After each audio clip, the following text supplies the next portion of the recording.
அறுவகை சமயங்களுள் சைவ சமயத்தின் முழுமுதற் கடவுள் சிவபெருமான். சிவபெருமானின் 64 மூர்த்தங்களுள் நடராஜ மூர்த்தியும் ஒன்று.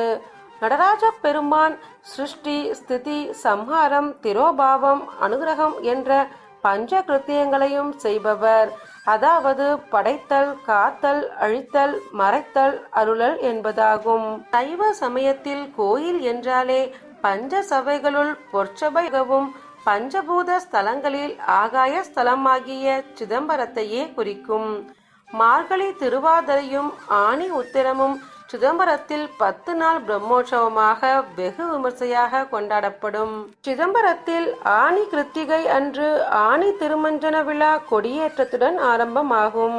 பின் தங்க சூரிய பிரபை வாகனம், வெள்ளி சந்திர பிரபை வாகனம், பூத வாகனம், வெள்ளி ரிஷப வாகனம், வெள்ளி யானை வாகனம், தங்க பர்வத வாகனம் என ஒவ்வொரு நாளும் ஒவ்வொரு வாகனத்தில் சுவாமி அம்பாள் எழுந்தருளி திருவீதி உலா நடைபெறும்.